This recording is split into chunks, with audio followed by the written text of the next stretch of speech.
Hola, ¿qué tal? El contenido de este video es bastante importante para nuestro curso, ya que vamos a ver aspectos introductorios de cómo realizar los balances de materia en procesos. Entonces, antes de que empecemos propiamente a ver la parte de los balances, tenemos que recordar algunos conceptillos importantes, tales como ¿qué es un sistema? Entonces, si nosotros recordamos un poquito la definición que normalmente tomamos de la termodinámica, podemos definir a un sistema como una parte del universo que se aísla para su estudio.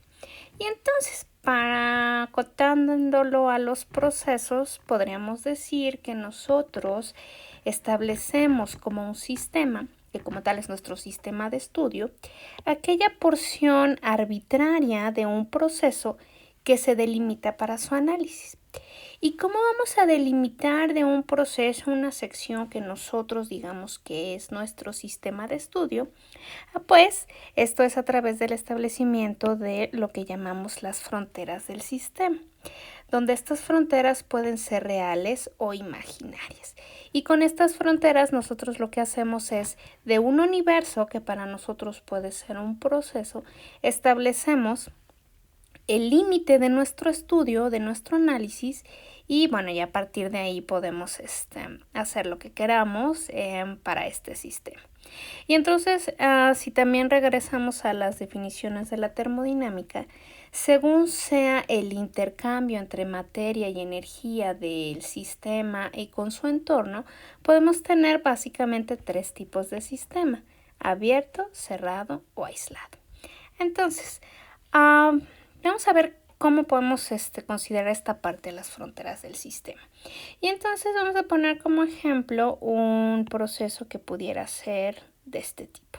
Entonces aquí a propósito tenemos tanto operaciones como procesos unitarios. Aquí vemos un reactor y aquí tenemos un absorbedor que particularmente aquí, a pesar de que es una operación de absorción, está ocurriendo una reacción química y aquí ya tenemos finalmente un separador.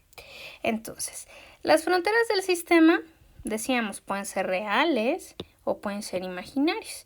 Entonces, pues podemos tomar como fronteras del sistema las paredes de los equipos como tal, de tal forma que nosotros pudiéramos poner las fronteras de un sistema en, por ejemplo, este reactor, y lo delimitamos así porque solamente queremos estudiar este reactor. Ahora, si nosotros quisiéramos estudiar el absorbedor, podemos poner las fronteras del sistema así, o si quisiéramos el separador, así. Y ahí pues estamos aprovechando como frontera las paredes del equipo. Pero yo puedo poner fronteras imaginarias porque puede ser que no me convenga hacer mi estudio con esa delimitación. Y entonces yo podría decir, bueno, ¿qué tal si ahora yo quiero estudiar estos dos equipos? Entonces yo pongo una frontera imaginaria de este tipo y digo, para mí, mi sistema es nada más este reactor y este absorbedor. O tal vez yo quiero incluso establecer como fronteras del sistema hasta acá. Y entonces yo establezco, retomando lo que estábamos platicando, las fronteras reales o imaginarias en mi sistema para delimitarlo. Y a partir de ahí establecer dónde empieza, dónde termina, qué corriente, particularmente aquí para nuestros procesos, qué corrientes están entrando, qué corrientes están saliendo, y a partir de ahí yo ya delimité mi sistema de estudio. Y ahí es donde voy a llevar a cabo mis balances de materia. Ahora bien, para establecer las ecuaciones que nos permitan establecer y resolver los balances de materia en los distintos procesos, con el objetivo que desde el principio hemos dicho que perseguimos, que es el de conocer tanto flujos como composiciones en las distintas corrientes del proceso, vamos a retomar una de las leyes fundamentales, que es la ley de la conservación de la materia y la energía. Y esta ley, ¿qué es lo que nos dice? En palabras muy simples, que la materia no se crea ni se destruye, solamente se transforma. Y si nosotros traducimos eso a un proceso, como el que habíamos puesto en el ejemplo pasado, cuando estábamos viendo la definición de un sistema, tenemos algo así, ¿no? Habíamos dicho, reactor, absorbedor, separador. Y entonces, vamos a ver cómo queda una ecuación de balance si nosotros respetamos esta ley de conservación, que dice que la materia no se crea ni se destruye, solo se transforma.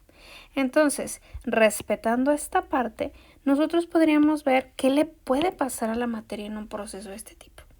Y entonces, nosotros aquí vemos todas estas distintas corrientes y sea cual sea el sistema que nosotros establezcamos, por ejemplo, lo podríamos poner aquí en el reactor, habíamos dicho por acá, por acá.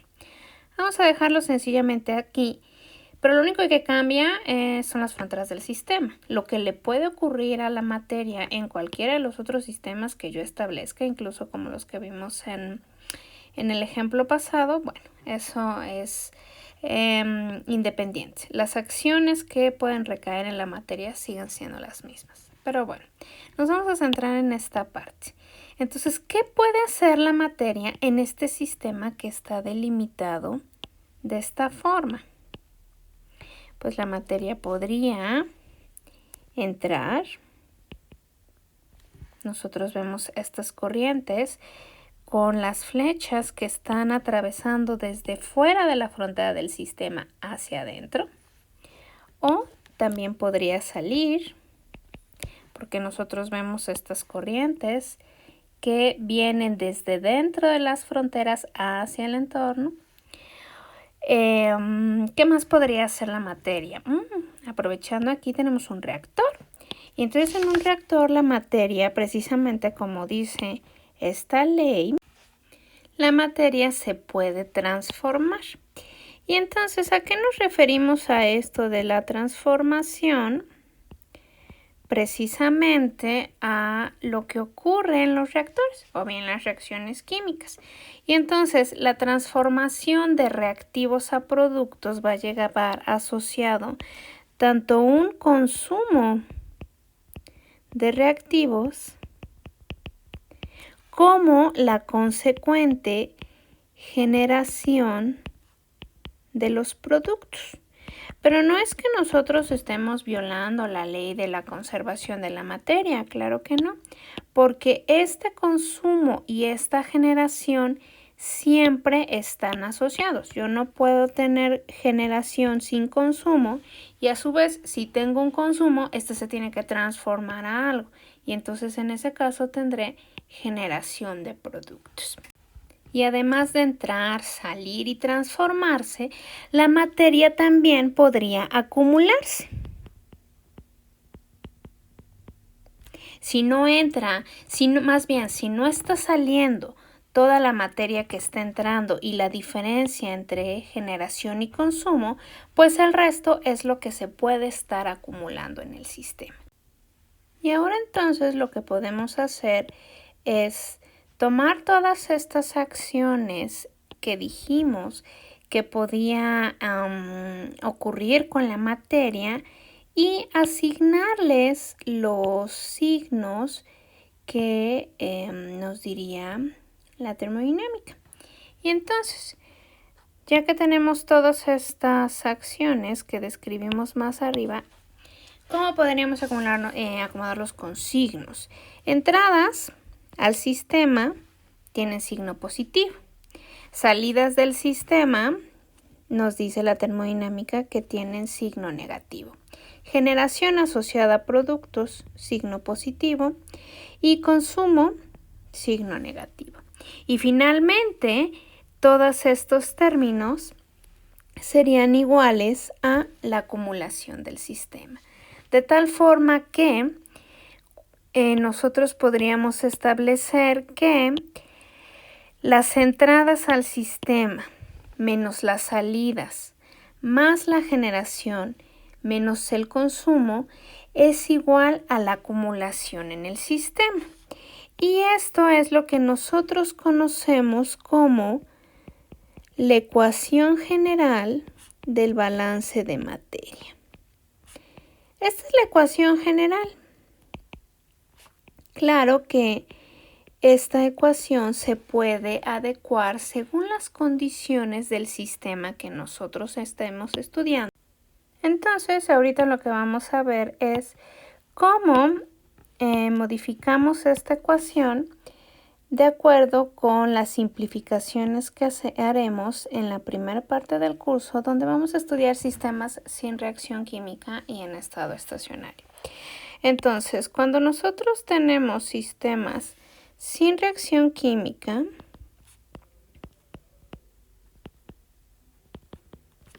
van a desaparecer dos términos, que serían generación y consumo.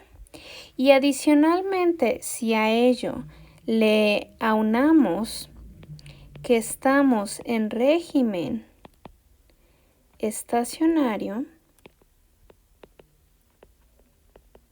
de acuerdo con la definición de régimen estacionario, no deberíamos tener acumulación en el sistema porque decimos que cuando estamos en régimen estacionario, las variables en determinados puntos del sistema ya no cambian con respecto al tiempo. Y si retomamos la definición de acumulación, pues es como tal un cambio de nuestras variables como una función del tiempo. Entonces, retomando. En sistemas sin reacción química, en régimen estacionario, nuestra ecuación de balance pues se ve muy simplificada, porque los únicos términos que nos quedan cuando acotamos a las condiciones que tenemos aquí en rojo, que es sin reacción química y en régimen estacionario, pues ¿qué es lo que nos queda? Que las entradas al sistema menos las salidas del sistema, pues son igual a 0, porque ya habíamos dicho que no teníamos acumulación. O bien, en términos más sencillos, diríamos que las entradas al sistema son iguales a las salidas del sistema. Y esta es nuestra ecuación de balance de materia para sistemas sin reacción química en régimen estacionario. Vamos a ponerlo para que no lo olvidemos. Ecuación de balance de materia en estas dos condiciones. En sistemas sin reacción química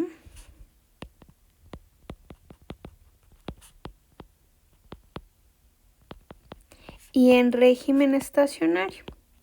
Es muy importante que recordemos esto porque cuando nosotros estemos estudiando procesos con reacción química, ya no se va a cumplir esta ecuación y a su vez también no abarca los objetivos del curso, pero si nosotros hiciéramos balances en sistemas que están trabajando en régimen no estacionario, es decir, en régimen transitorio, entonces tendríamos que considerar la acumulación y bueno, en realidad está resolviendo las ecuaciones sencillitas que nosotros resolvemos, estaríamos resolviendo ecuaciones diferenciales porque la acumulación, por supuesto, es una función del tiempo y ahí tendremos que poner nuestras condiciones de frontera y bueno, todas ese tipo de situaciones que más bien se estudian en fenómenos de transporte, no aquí.